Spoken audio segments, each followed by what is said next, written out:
जंतर मंतर पर PNT union का धरना, बकाया भुगतान और रोजगार सुरक्षा की मांग। 6 जुलाई 2026 को जंतर मंतर पर परमानेंट नेटवर्क टीम यानी पीएनटी यूनियन के बैनर तले एक विशाल धरना प्रदर्शन आयोजित किया गया। प्रदर्शन में शामिल नेटवर्क कर्मचारियों ने अपने लंबित बकाया भुगतान और रोजगार की सुरक्षा को लेकर अपनी आवाज बुलंद की।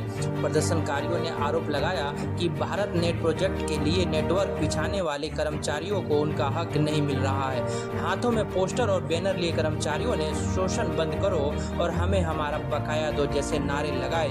यूनियन की प्रमुख मांगों में पूर्ण भुगतान, स्पष्ट नीति, रोजगार की सुरक्षा और कार्य समय का सही मूल्यांकन शामिल है।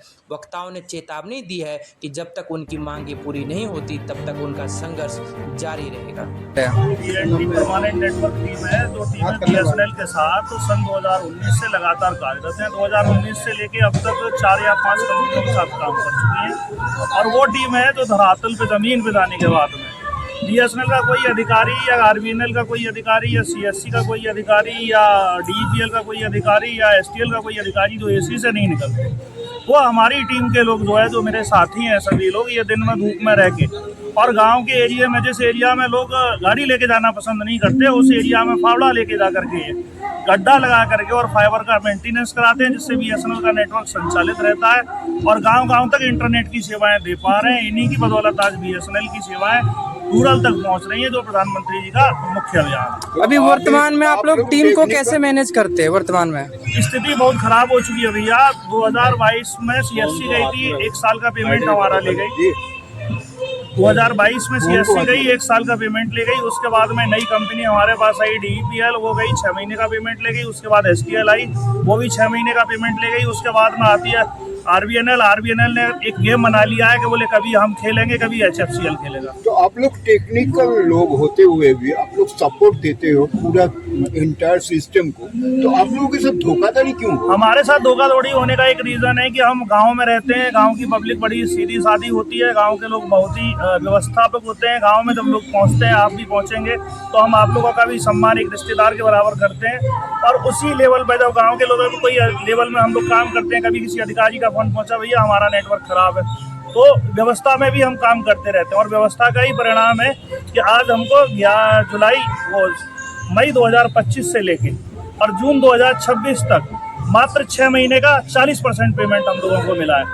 13 महीने के पेमेंट में से मान लीजिए मात्र हमको 6 महीने का 40% पेमेंट मिला। जितने भाई मेरे साथ हैं, ऐसा कोई भाई नहीं है जिसके 20 लाख, 25 लाख, 30 लाख रुपए टोटल में कितनी रकम होगी जो बकाया है? पूरे भारत की बात करें तो पूरे भारत में हम जैसे लगभग 2 से 2.5 हज़ार व्यक्ति हैं जो हम ये रूरल नेटवर्क का काम भारत नेट प्रोजेक्ट के तहत कर रहे हैं, मेंटेनेंस का।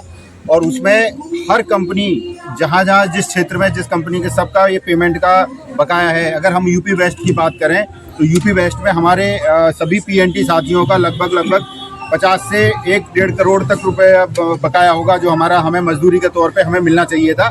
लेकिन ये अलर्ट इंटेलिजेंस कंपनी जो यूपी वेस्ट में हमारा काम हमसे करा रही थी, आरबीएनएल के साथ में मिलके उन्होंने हमारा 6 महीने से अभी पेमेंट पूरा रोका हुआ है और 6 महीने का पेमेंट जो दिया गया है हमें मात्र 40% पेमेंट दिया गया है। बार बार हमने यूपी वेस्ट सीएमडी को, बीएसएनएल सीजीएम को, सबको पत्राचार के माध्यम से हम सूचना दे चुके हैं, सबके पास मेल कर चुके हैं।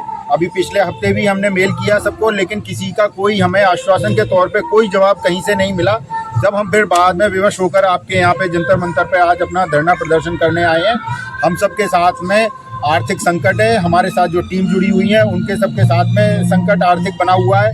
दूसरी बात यह है कि जो हमारे सामने जो भविष्य हमें अंधकार में दिख रहा है, उसका कारण ये है कि हम पिछले 7-8 साल से जो इस प्रोजेक्ट में काम कर रहे हैं, अब ये संभव हमारे लिए नहीं है कि हम जो है वहाँ पे कोई दूसरा काम शुरू कर पाएँ।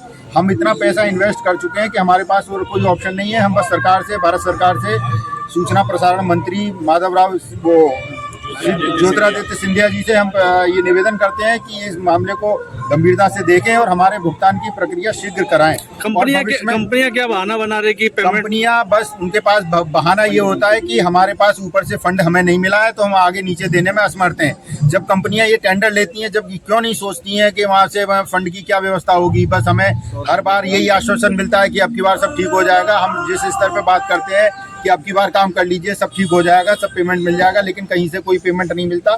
बाद में हर अधिकारी, हर कर्मचारी के यहाँ से बस केवल आश्वासन के बाद में फिर फोन उठाना भी बंद कर देते हैं। सब कुछ नहीं होता, कहीं ना कहीं आप लोगों को ठगा जा रहा है। जी बिल्कुल ठगा जा रहा है। और साथ में मैं ये बहुत बड़ी बात है कि सब जो जिम्मेदार अधिकारी लोग हैं सब इस पर आंख बंद करे हुए बैठे हैं। भारत नेट प्रोजेक्ट प्रधानमंत्री जी का बहुत बड़ा सपना, उन्होंने डिजिटल भारत बनाने के लिए ड्रीम प्रोजेक्ट बनाया था, लेकिन हर कंपनी इस प्रोजेक्ट को बराबर से बर्बाद करने पे तुली हुई है, प्रोजेक्ट का नाश कर दिया है। अभी भी अगर बात करें वर्तमान में, मैं यूपी अलीगढ़ से आता हूँ, अलीगढ़ क्षेत्र में ब्लॉक में जो मैं कर रहा था वहाँ पे एक्स्ट्रा फाइबर डाली जा रही है, जो कि बिल्कुल जिसकी जरूरत नहीं है। जो 2 से 4 किलोमीटर फाइबर ज्वाइंट करके काम चल सकता था, वहाँ 10-10, 20-20 किलोमीटर नई फाइबर डाल के पैसा बर्बाद किया जा रहा है। भारत सरकार का एक्शन प्लान क्या है? एक्शन प्लान हमारा, अब आज हम यहाँ आए हैं, अभी साथी सभी संगठित होंगे पूरे देश में। जितने भी मेरे पीएनटी साथी हैं जो अभी किसी वजह से यहाँ पर नहीं आ पाए हैं, हम उनसे निवेदन करते हैं हमारे साथ आए, अपना हक का पैसा मांगे और प्लानिंग हम सब मिलके बैठ के बात करेंगे। अगर हमारी नहीं सुनते हैं तो हम आमरण अनशन पर भी तैयार हैं। आज आप किस चीज को ज्ञापन दे रहे हैं? अभी हम ज्ञापन देंगे। हमें सूचना मिली है कि दूरसंचार मंत्रालय से सचिव महोदय हमारा ज्ञापन लेंगे, हम उनका इंतजार कर रहे हैं। देखिए, हमारे साथी ने अभी बताया कि जैसा कि हम लोग भारत नेट प्रोजेक्ट पे काम कर रहे हैं, यह प्रोजेक्ट केंद्र सरकार का माननीय प्रधानमंत्री जी का ड्रीम प्रोजेक्ट है। और इस प्रोजेक्ट में इन कंपनियों ने जो भी कंपनियां आती है टेंडर बेस पे साल 2 साल काम करती है, इन्होंने ऐसा गंद मचाया हुआ है। सिर्फ ये मतलब जो इन्होंने भ्रष्टाचार के कई सारे चरण बना रखे हैं, जिसमें फाइबर केबल डालना, उनके रख रखाव, ये अपने बिल लगाने के बाद अपना पैसा तो निकाल लेते हैं, लेकिन लास्ट में लाचार रह जाते हैं हम लोग। और सिर्फ हम लोग जैसे ऐसा नहीं है, जैसे आप देख रहे हैं मेरे जैसा एक प्रतिनिधि यहाँ मौजूद है, तो हम लोग सिर्फ एक प्रतिनिधि नहीं है, हमारे पास एक पूरा टीम होता है जो ग्राउंड लेवल पे काम करता है, जिसमें एक पेट्रोलर रहता है, एक असिस्टेंट स्प्लाइसर रहता है, एक स्प्लाइसर रहता है, 2 लेबर रहते हैं, मतलब 6 से 7 लोगों की टीम रहती है, जो कि आप एक ड्राइवर भी होता है, मतलब 7 से 8 लोगों की टीम होती है जो ऑन ग्राउंड काम करती है। आप एक ये समझिए कि एक तो हमारा परिवार हो गया, बाकी 7-8 लोगों के दूसरे परिवार हो गए, उनकी भी जीविका हमारे साथ जुड़ी हुई है। सरकार का प्लान है, सरकार का ड्रीम है कि हर किसी के पास रोजगार पहुंचे, लेकिन यहाँ हमारे रोजगार को छीना जा रहा है, हमारी कमाई को मतलब जो है बेईमानी के थ्रू दबोचा जा रहा है। उसको मतलब जो है जिसके पास अधिकारी ऑफिस में बैठ के बिल लगा लेते हैं, बिल निकाल लेते हैं, उस पैसे को हजम कर जाते हैं, ऑन ग्राउंड तक वो पैसा नहीं कौन कंपनियां इस तरह से सर्वप्रथम अगर बात करेंगे तो 2019 में सीएससी का आगमन होता है, सीएससी वाईफाई चौपाल का, उसके थ्रू उसने आपके 2021-22 तक काम किया था। उसके बाद दूसरी कंपनी आती है एसटीएल, जिसकी सहायक कंपनी काम करती है, डीपीएल, दूसरी उसकी सहायक कंपनी प्रताप टेलीक्राफ्ट। ये मतलब जो है क्या है, मेन कंपनियां ये खेल खेलती हैं कि खुद प्रोजेक्ट में मतलब जो है डायरेक्टली इन्वॉल्व ना करके अपनी सहायक कंपनियों को प्रोजेक्ट में उतारती हैं, मतलब नई कंपनियां रजिस्टर्ड करा के उनको मैदान में उतारती हैं, ताकि अगर कोई मतलब जो है सरकार के थ्रू कोई कार्रवाई होती है, आगे करप्शन में आए तो उनको साफ अपने आप को बचा सके। उन्होंने अपनी मतलब जो डीपीएल ने अपनी सहायक कंपनी प्रताप टेलीक्राफ्ट लॉन्च कर दी, जिसने इस प्रोजेक्ट को 2 साल लूटा। 2 साल लूटने के बाद प्रताप टेलीक्राफ्ट का मतलब जो है और डीपीएल का यहाँ से जाना होता है, फिर दोबारा से टेंडर निकाला जाता है कि डीपीएल काम नहीं कर पा रही है, फिर दोबारा से आगमन होता है एसटीएल का। एसटीएल के थ्रू भी एक सहायक कंपनी उनकी आती है, वो भी एक सहायक कंपनी बनाते हैं, डायरेक्टली मतलब जो हम लोगों के साथ एग्रीमेंट नहीं करते। उन्होंने भी अपनी एक सहायक कंपनी बना के उन्होंने भी यही चीज किया, जितना लूट पाए लूट लिया। उसके बाद सरकार ने फिर से टेंडर निकाला कि आप लोग भी प्रोग्रेस नहीं कर पा रहे हैं, हमें नई कंपनी चाहिए। अब नई कंपनी के तौर पे वर्तमान में आरबीएनएल कार्यरत है, मुख्य जो फर्स्ट कंपनी है, जो फर्स्ट पार्टी एग्रीमेंट है गवर्नमेंट के साथ, उसमें आरबीएनएल का है। आरबीएनएल ने अपनी एक सहायक कंपनी तैयार की है, मतलब दूसरी सहायक कंपनी है जिसको काम दिया हुआ है, जिसका नाम अलर्ट इंटेलिजेंस है, जिसका मतलब जो है मतलब वो वर्तमान में एचएफसीएल अभी 1 महीने से आगमन हुआ है, तो उसने मतलब जो अलर्ट इंटेलिजेंस को काम दिया हुआ है। ठीक है, अलर्ट इंटेलिजेंस ने क्या है, 1-1.5 साल हम लोगों से काम कराया, हमें 3-4 महीने का केवल 40% पैसा दिया।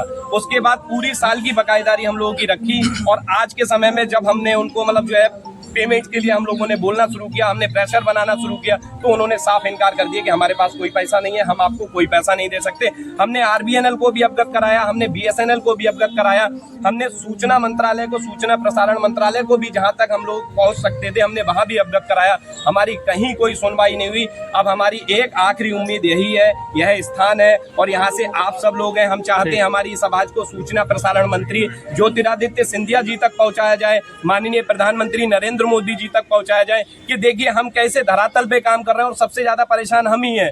हम लोग आप अभी देख रहे हैं वर्तमान में फील्ड में जब व्यक्ति काम करने जाता है 45 डिग्री के आसपास तापमान है, हम लोग उस कंडीशन में जाके हमारा जो बंदा है वो गड्ढे खोद रहा है, हम लोग वहां मौजूद रह रहे हैं, ठीक है ना, हम लोग वहां मौजूद रह के उसको स्प्लाइस करा रहे हैं। अगर रात में कभी ठंड का जब मौसम होता है हम उस समय ठंड में भी जाते हैं, आज गर्मी का मौसम है गर्मी में भी जा रहे हैं, बरसात हो बरसात में भी पहुंचते हैं, लेकिन उसके बावजूद भी मतलब जो हम लोगों को हमारा पेमेंट नहीं मिल रहा है। साल में केवल मतलब जो 2-3-4 महीने का 40% दे दिया, उसके बाद छुट्टी करी। हर जगह भ्रष्टाचार हावी है। हम लोगों को वो पैसा देने के दौरान भी ऊपर से कंपनियों की डिमांड की जाती है कि उसमें से भी कुछ पैसा हमें मिल जाए, वो कमीशन के तौर पे भी हमसे पैसा मांगते हैं। हर चीज में, चाहे वो नई केबल का हो, चाहे वो जीपी मेंटेनेंस का हो, चाहे वो इंटरनेट कनेक्शन का हो, हर चीज में हमसे मतलब जो है घूस मांगी जाती है और उसके बावजूद भी हम लोगों का पैसा नहीं दिया जाता है। अपना नाम बताइए। मेरा नाम सर्वेंद्र यादव है और मैं बदायूं जनपद के उझानी ब्लॉक से हूँ।